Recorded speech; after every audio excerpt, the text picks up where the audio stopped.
Saudara, hari ini firman Tuhan masih dalam Kisah Rasul, yaitu mengenai pelayanan Paulus juga.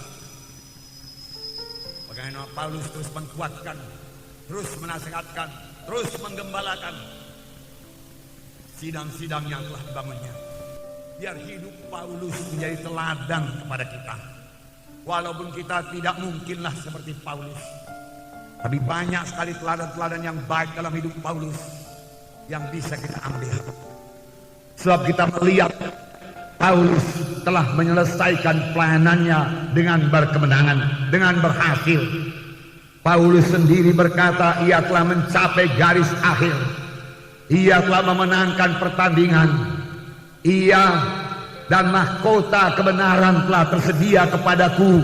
Paulus berkata, tetapi bukan hanya kepadaku, bagi semua orang juga yang sangat rindu akan kedatangan Tuhan Yesus. Rupanya kita masih punya kesempatan juga beroleh mahkota, sama sebagaimana mahkota Paulus, yaitu mahkota kebenaran. Jikalau kita ini sangat rindu, jikalau kita ini berjaga-jaga dalam menantikan kedatangan Tuhan yang kedua kali, yang memang sudah diambang pintu. Menantikan kedatangan Tuhan kedua kali tentunya bukan berpangku tangan. Sebaliknya, daripada berpangku tangan, kita bekerja keras. Bekerja keras. Kita menyangka, kita kerja terus sampai Tuhan Yesus datang.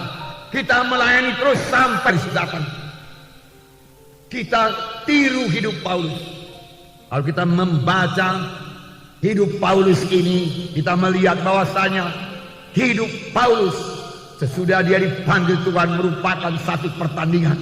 Pertandingan yang terus menerus. Pergumulan yang terus menerus. Paulus berkata, aku telah mengakhiri pertandingan, aku telah mengakhiri perlombaan. Dan tentunya Paulus membuangkan semua beban-beban berat. Tentunya Paulus membuangkan semua pikulan-pikulan berat. Tentunya Paulus membuangkan dosa-dosa yang bisa menjerat dia, sehingga dia bisa berlari dengan cepat dalam perlombaan yang diwajibkan bagi Paulus, juga diwajibkan bagi kita semua. Amin. Ya, firman Tuhan berkata, jikalau kita mau mengikut Yesus, kita harus menyangkal diri kita dan mengangkat salib setiap hari, setiap hari, setiap hari, setiap hari. Inilah perlombaan, mengalahkan kehendak daging, mengalahkan hawa nafsu, dan berjalan dalam Roh Kudus. Paulus berkata dalam 1 Korintus 9 ayat 27, kesaksian Paulus, dia terus menyangkal dirinya, karena dia berkata, aku masih bisa terbuang, tetapi aku melatih tubuhku dan menguasainya seluruhnya, supaya sesudah memberitakan Injil kepada orang lain, jangan aku sendiri ditolak. Jangan aku sendiri ditolak, sudah aku memberitakan Injil kepada orang lain. Rupanya sesudah kita memberitakan Injil kepada orang lain, tetapi sesudah itu, hari-hari berikutnya, tahun-tahun berikutnya dari akhir hidup kita ini, kita pakai hidup dalam kehendak daging, maka Tuhan akan menolak kita. Paulus tidak mau hal itu terjadi kepadanya. Oleh sebab itu dia berkata, aku melatih tubuhku tunduk kepada Roh Kudus, dan aku menguasainya sepenuhnya. Kehendak dagingku tidak menguasai aku. Aku dengan kuasa Roh Kudus menguasai kehendak dagingku, menguasai hawa nafsuku, menguasai kemarahanku, menguasai kemalasanku. Jika aku boleh berlari-lari dalam panggilan Tuhan dalam hidupku dan sampai kepada maksud Tuhan. Inilah hidup Paulus yang penuh penyangkalan diri, yang berhasil, yang suci, yang membawa kegemaran kepada Tuhan. Paulus sendiri dalam suratnya kepada Timotius berkata bahwasanya sebagai hamba Tuhan ataupun sebagai anak Tuhan sekalipun, kita harus hidup, dia katakan, sebagai seorang prajurit yang punya disiplin. Kita harus hidup sebagai seorang olahragawan yang juga harus berdisiplin, petani yang kerja keras dan bertekun. Itulah dia hidup Paulus yang perlu kita teladani. Baik kita juga berhasil padaku bagaimana Paulus. Tidak ada yang mustahil, karena Roh Kudus yang ada pada Paulus adalah Roh Kudus yang ada pada kita sekarang ini. Amin, saudara. Mari kita teladani hidup Paulus ini.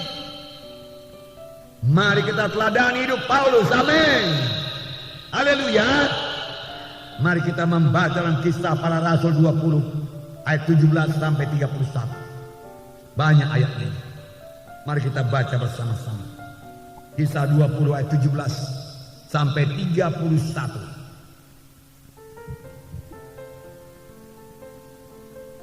Mari kita membaca bersama-sama Kisah Para Rasul 20 ayat 17 sampai 31. Bersama-sama. Karena itu ia menyuruh seorang dari Miletus ke Efesus dengan pesan supaya para penetua jemaat datang ke Miletus. Sesudah mereka datang, berkatalah ia kepada mereka, kamu tahu bagaimana aku hidup di antara kamu sejak hari pertama aku tiba di Asia ini. Dengan segala rendah hati aku melayani Tuhan. Dalam pelayanan itu aku banyak mencucurkan air mata dan banyak mengalami pencobaan dari pihak orang Yahudi yang mau membunuh aku. Sungguh pun demikian aku tidak pernah melalaikan apa yang berguna bagi kamu. Semua aku beritakan dan kuajarkan kepada kamu, baik di muka umum maupun dalam perkumpulan-perkumpulan di rumah kamu. Aku senantiasa bersaksi kepada orang-orang Yahudi dan orang-orang Yunani supaya mereka bertobat kepada Allah dan percaya kepada Tuhan kita Yesus Kristus. Tetapi sekarang sebagai tawanan roh aku pergi ke Yerusalem dan aku tidak tahu apa yang akan terjadi atas diriku di situ, selain daripada yang dinyatakan Roh Kudus dari kota ke kota kepadaku, bahwa penjara dan sengsara menunggu aku. Tetapi aku tidak menghiraukan nyawaku sedikit pun, asal saja aku dapat mencapai garis akhir dan menyelesaikan pelayanan yang ditugaskan Tuhan Yesus kepadaku untuk memberi kesaksian tentang Injil kasih karunia Allah. Dan sekarang aku tahu bahwa kamu tidak akan melihat mukaku lagi. Kamu sekalian yang telah kukunjungi untuk memberitakan kerajaan Allah. Sebab itu pada hari ini aku bersaksi kepadamu bahwa aku bersih, tidak bersalah terhadap siapapun yang akan binasa. Sebab aku tidak lalai memberitakan seluruh maksud Allah kepadamu. Karena itu jagalah dirimu dan jagalah seluruh kawanan. Karena kamulah yang ditetapkan Roh Kudus menjadi penilik untuk mengembalakan jemaat Allah yang diperolehnya dengan darah anaknya sendiri. Aku tahu bahwa sesudah aku pergi, serigala-serigala yang ganas akan masuk ke tengah-tengah kamu dan tidak akan menyayangkan kawanan itu. Bahkan dari antara kamu sendiri akan muncul beberapa orang yang dengan ajaran palsu mereka berusaha menarik murid-murid dari jalan yang benar supaya mengikut mereka. Sebab itu berjaga-jagalah dan ingatlah bahwa aku 3 tahun lamanya siang malam dengan tiada berhenti-hentinya menasihati kamu masing-masing dengan mencucurkan air mata. Inilah hidup Paulus, inilah hidup pelayanan Paulus. Pertama sekali dia katakan, dengan segala rendah hati aku melayani Tuhan. Dalam pelayanan itu aku banyak mencucurkan air mata, banyak mengalami pencobaan dari orang Yahudi yang mau membunuh aku. Paulus banyak mencucurkan air mata. Dan juga dikatakan Paulus melayani dengan segala kerendahan hati. Paulus rendah hati. Luar biasa wahyu yang telah diterima oleh Paulus. Pada jalan ke Damsyik dia bertemu dengan Yesus, mendengar suara Yesus. Kita sudah melihat dalam Kisah Rasul yang lalu. Saya yakin itu terjadi pada waktu Paulus dilempari dengan batu. Paulus diangkat ke sorga dan mendengar pembicaraan yang tidak layak didengarkan oleh manusia. Paulus menerima ilham yang luar biasa daripada Tuhan. Paulus mengenal Tuhan Yesus. Paulus mengenal kehendak Tuhan dalam hidupnya. Paulus melayani dalam satu pelayanan yang sangat berkuasa, penuh dengan tanda ajaib mujizat. Bahkan dikatakan kain-kain atau sabut tangan yang pernah dipakai oleh Paulus lalu dibawa kepada orang sakit, diletakkan atas orang sakit, lalu orang itu sembuh. Meskipun demikian besarnya wahyu urapan yang dimiliki oleh Paulus, Paulus tetap rendah hati, bakal lembut hati. Dengan segala kerendahan hati aku melayani kamu, dengan banyak mencucurkan air mata aku melayani kamu. Sungguh-sungguh Paulus meniru Tuhan Yesus. Tuhan Yesus sendiri berkata, belajarlah kepadaku karena aku rendah hati. Karena aku lembut hati dan rendah hati, maka engkau akan mendapat sentosa bagi jiwamu. Rendah hati. rendah hati tidak sama dengan rendah diri. Rendah diri atau dikatakan oleh orang dunia ini minder, dia katakan merasa diri tidak layak, merasa diri lemah, merasa diri tidak sanggup. Itu bukan daripada Tuhan, dan itu bukan rendah hati. Itu rendah diri yang menyebabkan kita tidak bisa dipakai Tuhan. Kalau kita tidak mau keluar dari perasaan rendah diri kita tersebut. Tapi saya percaya Roh Kudus, firman Tuhan yang hidup, yang diurapi oleh Roh Kudus, bisa mengubahkan kita yang merasa rendah diri ini menjadi orang yang bisa dipakai Tuhan, menjadi orang yang memiliki semangat yang menyala-nyala, menjadi orang yang memiliki visi yang baru, mengenal keadaannya yang baru dalam Tuhan, bahwasanya Tuhan telah memberikan pada satu hidup yang baru, hidup yang berkemenangan, hidup yang berhasil, bahwasanya dalam Tuhan dia akan menjadi orang yang berhasil. Amin. Oleh sebab itu buang semua perasaan rendah diri saudara, karena di dalam Tuhan Yesus adalah satu kejadian yang baru. Perkara lama lenyap, termasuk perasaan rendah diri, perasaan tidak berharga, perasaan lemah-lemah, perasaan pelin-pelan, dibuangkan oleh Roh Kudus dan terima satu kejadian baru daripada Tuhan yang membuat saudara hidup berkemenangan dalam dunia ini dan boleh mengerjakan pekerjaan Tuhan. Amin. Puji Tuhan. Roh Kudus mau mengubahkan kita, saudaraku. Nah, rendah hati, saudaraku, rendah hati. Rendah hati membawa kita melayani. Kita tidak merasa enggan untuk melayani. Bahkan pekerjaan-pekerjaan yang rendah sekalipun. Sebenarnya tidak ada pekerjaan rendah dalam Tuhan. Dalam Matius 20 ayat 28 kita melihat bagaimanakah sikap Tuhan Yesus. Matius 20 ayat 28. Saya membacakan kepada saudara. Sama seperti anak manusia datang bukan untuk dilayani, melainkan untuk melayani dan untuk memberikan nyawanya menjadi tebusan bagi banyak orang. Tuhan Yesus datang bukan untuk dilayani. Dia raja segala raja. Dia datang dari sorga. Dia datang dengan berkat yang luar biasa untuk menyelamatkan manusia. Tetapi dia datang untuk melayani, bukan untuk dilayani. Bahkan dalam ayat yang lain Tuhan Yesus berkata, yang terbesar ialah yang melayani, bukan yang dilayani. Tuhan Yesus berkata. Itu sebabnya pada malam waktu dia bertemu dengan murid-muridnya, tidak seorang pun daripada murid-muridnya bersedia untuk membasuh kaki satu sama lain. Yesus menanggalkan jubahnya, mengambil sepotong kail lenan, mengikat pinggangnya, menaruh air dalam baskom, mengambil anduk. Lalu dia mulai membasuh kaki murid-muridnya satu persatu sampai mendoakan murid-muridnya. Tuhan Yesus betul-betul merendahkan dirinya. Tuhan Yesus betul-betul rela melayani murid-muridnya. Tuhan Yesus betul-betul mendoakan murid-muridnya. Inilah dia pelayanan Yesus, saudaraku. Dan Paulus mengetahui hal ini. Dan Paulus juga mengambil sikap yang sama. Dengan rendah hati aku melayani kamu, Paulus berkata. Tidak heran pelayanan Paulus sangat diberkati Tuhan, saudaraku, sangat diberkati Tuhan. Saudara, lawan daripada rendah hati itu tinggi hati. Tinggi hati sama dengan kesombongan. Dan kesombongan ini selalu, saudaraku, ditengking oleh firman Tuhan. Bahkan ada firman Tuhan yang mengatakan Tuhan melawan orang yang sombong. Pada hari ini lihat hati kita. Segala sesuatu yang membuat kita merasa diri kita lebih daripada orang lain, saudaraku.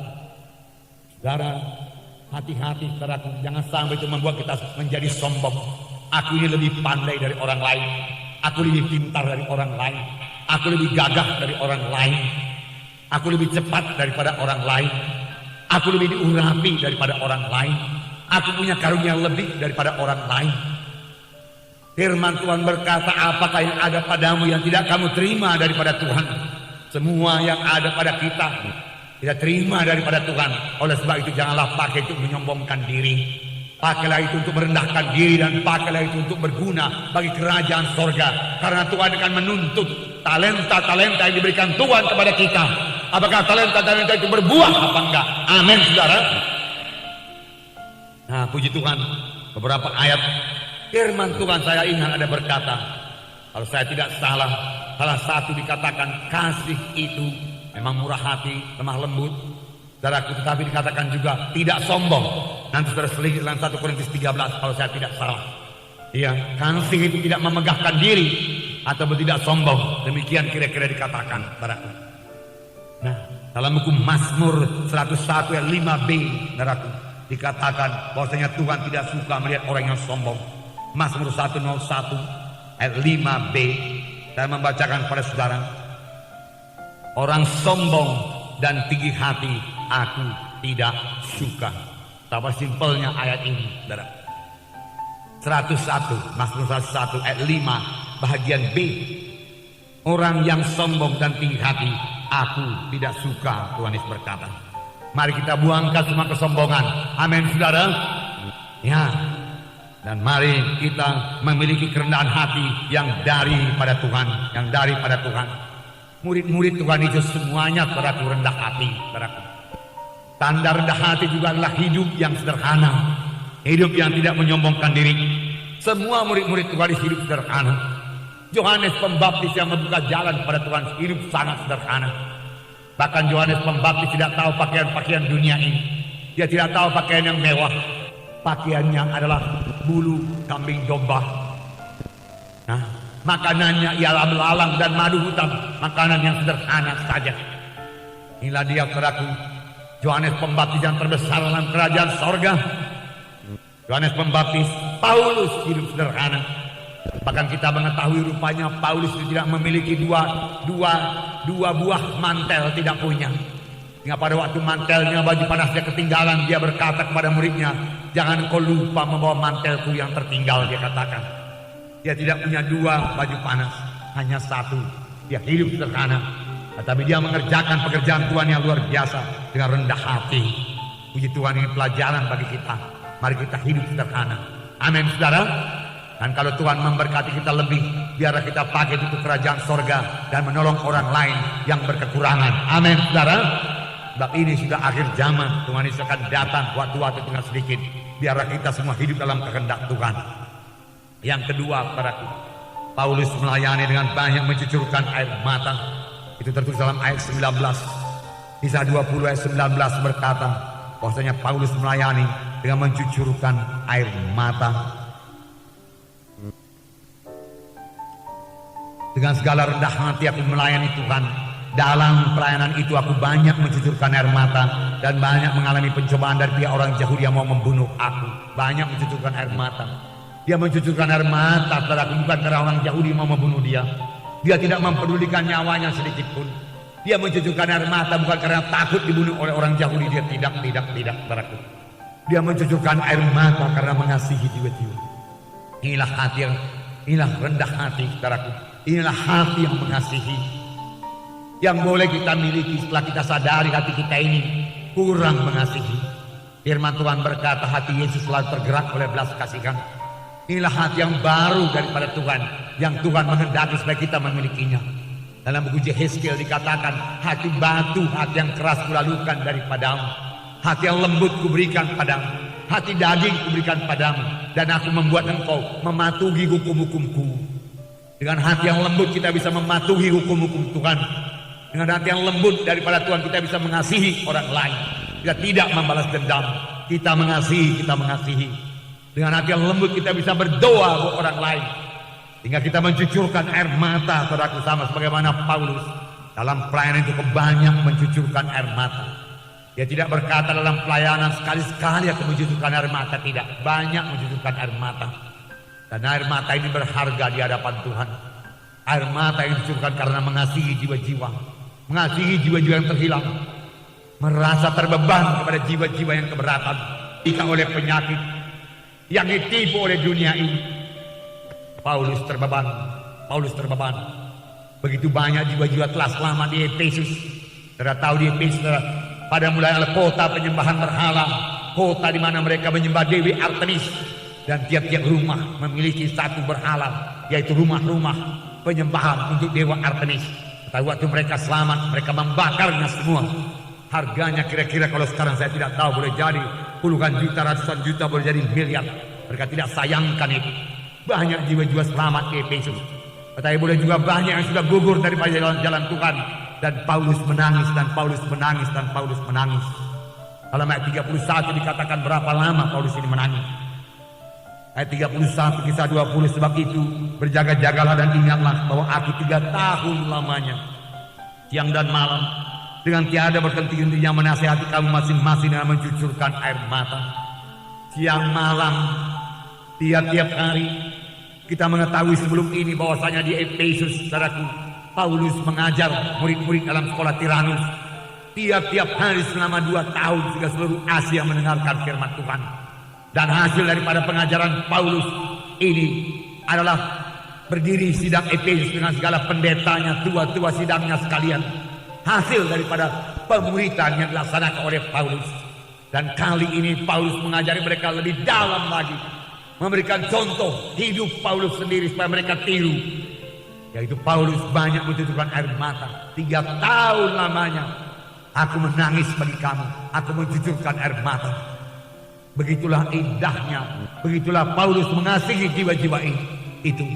Biarlah ini, saudaraku, Paulus ini teladan bagi kita, teladan bagi pemimpin-pemimpin KKS. Biar kita mengasihi jiwa-jiwa dalam KKS kita, di mana Tuhan telah mempercayakan begitu banyak jiwa-jiwa. 10-15 orang boleh jadi 20 orang dalam KKS, saudara. Semua itu dibayar Tuhan dengan darahnya yang mahal. Dan Tuhan menghendaki tidak seorang pun daripada mereka hilang kembali.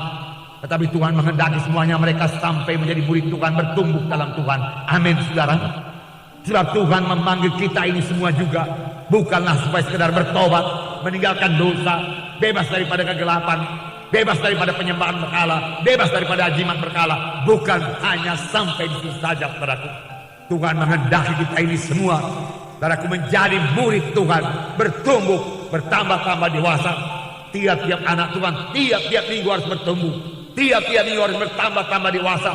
Tiap-tiap minggu dibentuk Tuhan sampai menjadi bertambah-tambah seperti Yesus, saudaraku. Dan kemudian memberikan buah. Sehingga barang apapun yang kamu minta kepadaku, aku memberikannya kepadamu, Tuhan berkata. Jikalau kamu memberikan buah, firman Tuhan berkata. Tuhan menghendaki kita ini dewasa dalam Tuhan. Demikian Tuhan menghendaki jiwa-jiwa di KKS kita. Oh, pemimpin-pemimpin KKS, biar saudara sadari bahwa Tuhan menghendaki mereka itu juga dewasa dan bisa memuridkan orang lain, bisa menginjili orang lain lagi. Dengan demikian saja amanat agung bisa diselesaikan. Tanpa pelayanan demikian, saudara, amanat agung tidak akan pernah bisa diselesaikan, saudaraku. Kalau hanya pendeta-pendeta, penginjil-penginjil, guru-guru agama saja, saudaraku. Tetapi semua anak-anak Tuhan, anggota tubuh Kristus, saudaraku, mengambil bahagian. Semua anak-anak Tuhan, anggota tubuh Kristus, mari bertumbuh di dalam Tuhan, bertambah-tambah dewasa, bertambah-tambah mengerti, bertambah-tambah memiliki hati yang baru, hati yang mengasihi, hati yang mau berkorban, saudaraku. Paulus sendiri berkata bahwasanya aku rela, kami rela membagi hidup kami kepadamu karena kamu sangat kami kasihi. Inilah pemuritan, membagi hidup kepada murid-murid karena sangat dikasihi, karena sangat dikasihi. Nah, saudara yang kasih dalam nama Yesus, Paulus sangat terbeban. Masih banyak jiwa-jiwa yang belum selamat. Paulus menangis. Paulus juga menangis kalau ada jiwa-jiwa yang tidak bertumbuh. Paulus menangis kalau ada jiwa-jiwa yang sakit. Paulus menangis kalau ada jiwa-jiwa yang mundur.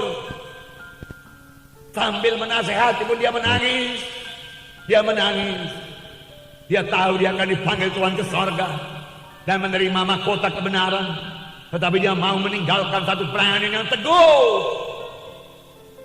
kuat dan teguh, yang tidak bisa digoncang oleh setan. Paulus sangat menginginkan jiwa-jiwa itu kuat dan teguh, karena Paulus sendiri mengatakan, sepeninggalku nanti akan datang serigala-serigala yang ganas kepadamu, yang tidak menyayangkan domba-domba itu, yang tidak mengasihi domba-domba, yang tidak peduli pada domba-domba, hanya peduli pada dirinya sendiri. Saudaraku, hati-hati, saudaraku, hati-hati. Ya, banyak pengerja-pengerja demikian, ada pengerja-pengerja demikian, dan tidak mengasihi jiwa-jiwa, tidak mempedulikan jiwa-jiwa, hanya membesarkan diri sendiri saja, saudaraku. Dan Paulus berkata, itulah dia serigala-serigala yang ganas, kuat. Serigala itu menggambarkan kekuatan, ganas, kejam, pembunuh. Saudaraku, itulah dia serigala, saudaraku. Oleh sebab itu domba-domba itu harus dilindungi, saudaraku, dilindungi. Saudara, air mata, saudaraku, bukan tanda kelemahan. Saya berkata kepada saudara, dahulu pada zaman kepada kami anak laki-laki dikatakan jangan menangis. Laki-laki kok menangis? Dia katakan, saudaraku, nggak ada tertulis dalam Alkitab itu, saudara. Ada tertulis. Tetapi kita tentara-tentara surgawi memiliki hati yang lembut yang bisa menangis di hadapan Tuhan. Daud, pahlawan Tuhan yang gagah perkasa, yang mengalahkan Goliat, di mana seluruh bangsa Israel gemetar melihat Goliat. Tapi di situ, saudaraku, Daud bangkit dengan berani. Aku akan mengalahkan Goliat. Dia maju berperang. Bahkan ketika Saul memberikan baju perangnya kepadanya, dia tolak. Dia tolak baju besi, dia tolak pedang tombak Saul. Dia maju berperang dengan iman. Dia maju berperang bersama-sama dengan Yesus. Dan dia maju berperang melawan Goliat, dan dia merobohkan Goliat hanya dengan alih-alih, dengan kuasa Tuhan. Tapi Daud ini adalah seorang yang berkenan di hati Tuhan, adalah juga seorang yang suka menangis, selalu menangis. Banyak sekali ayatnya, tapi saya tidak sempat membacakan semuanya kepada saudara. Di dalam Mazmur 6 ayat 7 saya bacakan kepada saudara. Mazmur 6 ayat 7. Lesu aku karena mengeluh, setiap malam aku menggenangi tempat tidurku, dengan air mataku aku membanjiri ranjangku, karena dia rindu kepada Tuhan. Di manakah engkau? Orang kafir mengejek engkau. Di manakah Tuhanmu? Di manakah Tuhan? Dia rindu kepada Tuhan. Dia berdoa setiap malam sambil bercucuran air mata. Inilah dia orang yang gagah perkasa, orang yang mengalahkan Goliat, orang yang berani maju di mana orang lain tidak berani maju. Tetapi saudaraku, di hadapan Tuhan dia menangis. 39:13 ini dikatakan, dengarkanlah doaku ya Tuhan, dan berilah telinga kepada teriakku minta tolong. Janganlah berdiam diri melihat air mataku, sebab aku menumpang padamu. Aku pendatang seperti semua nenek moyangku. Janganlah berdiam diri Tuhan melihat air mataku. Kalau doaku engkau tidak dengar Tuhan, lihatlah air mataku. Dengarlah doaku karena air mataku. Saudaraku, seberapa berhargakah air mata di hadapan Tuhan? Saudaraku, saya membacakan kepada saudara. Tuhan sendiri berkata, telah ku dengar doamu dan telah kulihat air matamu. Telah ku dengar doamu dan telah kulihat air matamu. Rupanya Tuhan melihat air mata kita. Saudara, bertahun-tahun lamanya saudaraku, saya dahulu memang berpikir kalau berdoa itu harus menangis. Kalau belum menangis belum sah berdoa. Dari permulaan saya selalu berdoa 1 jam. Harus saya mulai melayani, saya berdoa lagi 1 jam. Dan dalam berdoa itu saudaraku, saya harus menangis. Dan memang saya selalu menangis. Dan memang saya selalu rindu kepada Tuhan, saudaraku. Itu anugerah Tuhan, saudaraku. Pujilah Tuhan. Dan itu meneguhkan saya tetap dalam pelayanan, saudaraku. Tidak pernah terpikir dalam hati saya untuk mundur daripada pelayanan, saudaraku. Walaupun Coyonggi, saudaraku, yang saya berhasil berkata berkali-kali mengambil keputusan mau meninggalkan Tuhan, anugerah Tuhan kepada saya, saudaraku. Saudara, saya tidak pernah terpikir untuk meninggalkan Tuhan, saudaraku. Boleh jadi juga karena saya tidak cakap dalam perkara dunia ini, saudaraku. Saya tidak ahli dalam perkara dunia ini, tidak punya keahlian apapun dalam perkara dunia. Dan saya bersyukur untuk hal tersebut, saudaraku. Sekaligus membentengi saya, saudaraku, untuk tetap melayani Tuhan. Satu pekerjaan yang paling indah. Dan yang paling indah lagi, saudaraku, Roh Kudus tidak pernah meninggalkan. Saya tahu apa artinya Tuhan yang berkata, aku tidak pernah membiarkan engkau, aku tidak pernah meninggalkan engkau. Amin, saudara. Tuhan senantiasa menyertai hamba-hambanya yang setia kepadanya.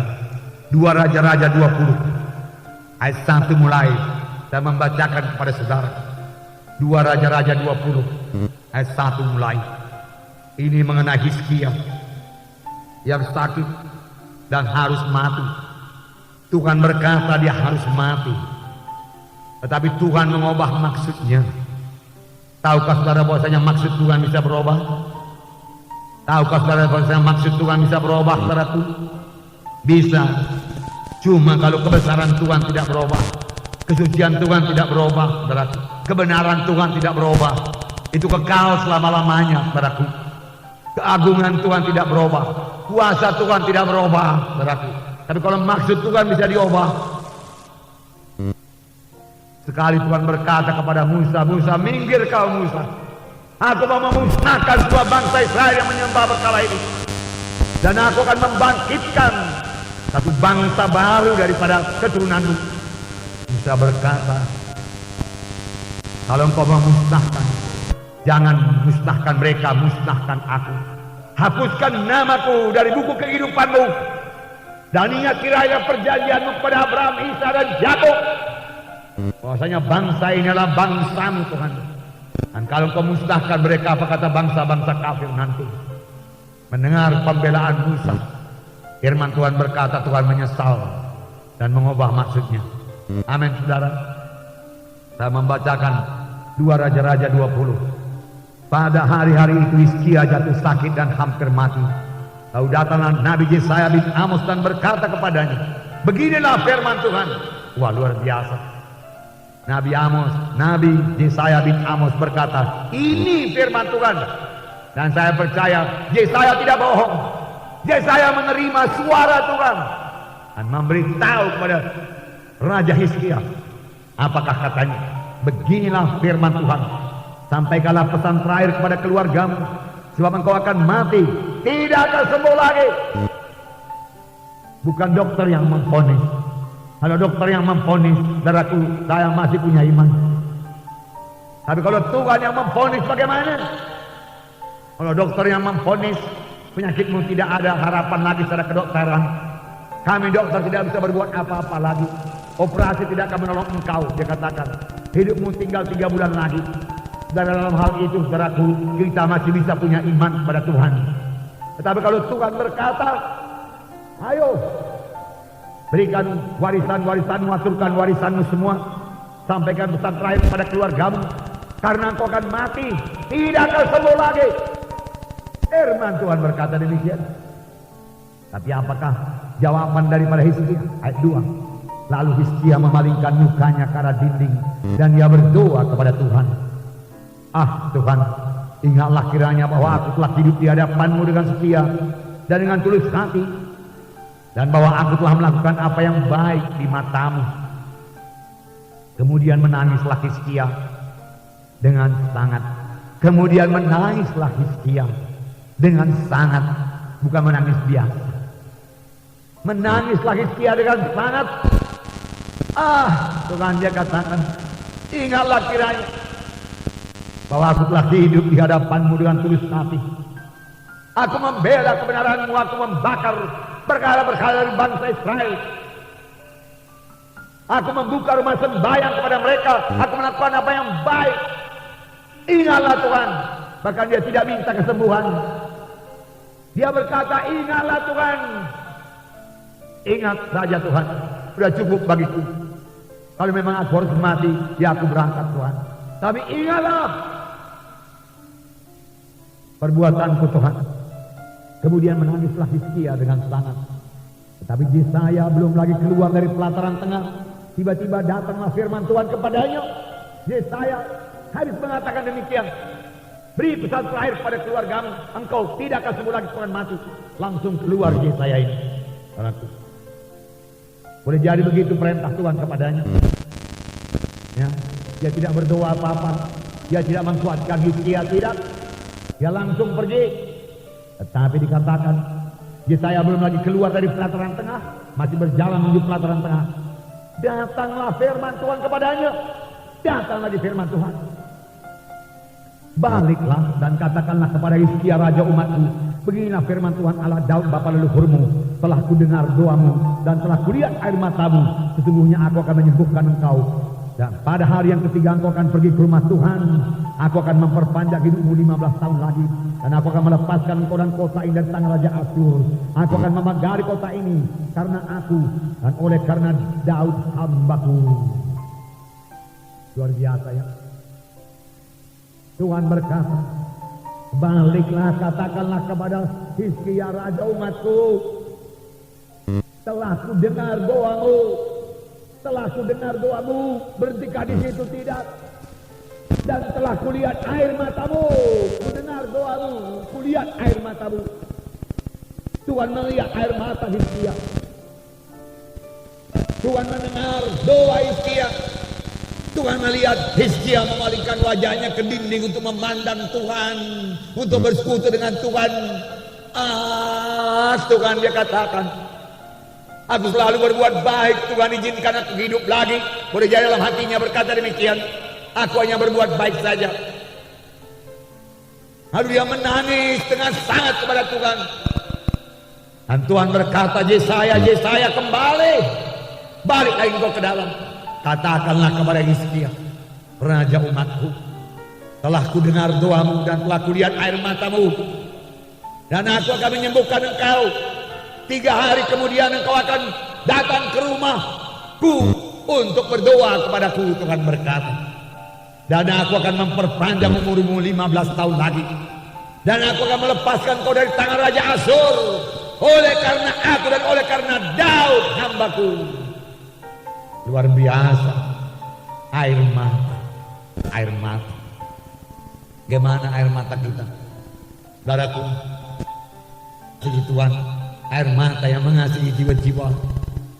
Air mata menangis membela jiwa-jiwa yang berbuat dosa, berbuat kejahatan. Kita rindu supaya mereka itu berbuat baik, bertobat dan menyembah Tuhan. Air mata menangis jiwa-jiwa yang hidup dalam dosa, penyembahan berhala, penajisan. Air mata menangis pemuda-pemudi yang jatuh kepada dosa kenajisan, pemuda-pemudi yang jatuh kepada narkotika. Manakah masa depan mereka itu hancur, saudaraku, hancur. Perlu air mata buat itu, saudaraku. Perlu doa buat mereka, saudaraku, perlu doa. Banyak orang miskin, saudaraku, perlu didoakan, perlu didoakan. Lihatlah orang miskin, saudaraku, kunjungilah. Maka kasih saudara akan bertambah-tambah, Dalam beberapa hari Bolang selalu berangkat mengunjungi orang miskin, saudaraku. Dia berkata, aduh, nggak tahan melihatnya, dia katakan. Karena serba kekurangan. Walaupun demikian, Bolang masih berkata, apa kerjamu? Dia berkata, menarik becak. Oke, kalau kau menarik becak, beri persepuluhanmu kepada Tuhan. 1/10 berikan kepada Tuhan. Cukup tidak cukup, berikan persepuluhan. Dahulukan Tuhan. Saya bersyukur buat hamba Tuhan seperti Bolang ini, saudaraku, memberikan saudaraku firman Tuhan yang tepat. Boleh jadi menurut pendapat manusia, saudaraku, sudahlah, kau usah dulu memberikan persepuluhan. Sampai kau cukup berikan persepuluhan. Tapi jalan Tuhan tidak demikian. Firman Tuhan tetap ya dan amin. Dia beritakan, memang Bolang memberikan sedikit bantuan, tapi bukan hanya bantuan dana, dia juga memberikan bantuan jalan keluar. Itu yang penting. Bagaimana dia bisa keluar dengan kemiskinannya. Dan terbeban, tambah kita melihat mereka tambah terbeban, tambah menangis, tambah mencucurkan air mata, saudaraku. Dan banyak sekarang jiwa-jiwa yang keberatan. Siapa yang mau menangis, siapa yang mau membela? Kalau saudara sudah bisa menangis, saudara sudah bisa membela. Kalau saudara sudah terbeban, saudara sudah bisa membela. Saya ulangi, kalau saudara sudah bisa menangis, saudara sudah bisa membela. Saya ulangi, kalau saudara sudah terbeban pada jiwa-jiwa, saudara bisa berdoa dalam satu doa syafaat kepada Tuhan. Itulah artinya doa syafaat. Hati ini terbeban lebih dahulu. Hati ini menangis lebih dahulu, baru bisa berdoa syafaat, membela orang lain. Hati yang keras tidak bisa berdoa syafaat. Hati yang egoistis tidak bisa berdoa syafaat. Tetapi hati yang sudah menangisi orang lain, saudaraku, yang terbeban, yang menginginkan kebaikan, yang menginginkan keselamatan, yang menginginkan kehidupan, bukan kematian, yang menginginkan dia bebas daripada kutuk dosa, mengenal Yesus, sehingga dia menangis, mencucurkan air mata padaku. Doanya akan didengarkan Tuhan, dan Tuhan akan membuka jalan. Karena cinta kota Medan. Saya bertanya kepada saudara, adakah saudara mengasihi kota Medan ini? Adakah saudara mengasihi kota Medan ini? Saudaraku, doakan saudaraku. Tuhan sudah sangat berrahmat memberikan kota Medan dalam keadaan aman. Saya percaya boleh jadi kota Medan kota yang paling aman sekarang di seluruh Indonesia ini. Biarlah bertambah-tambah banyak lagi anak-anak Tuhan yang tahu berdoa syafaat kepada Tuhan untuk kebaikan kota Medan ini. Haleluya. Makasih Tuhan, makasih. Biar lebih banyak orang berdoa syafaat padamu Tuhan untuk kota Medan.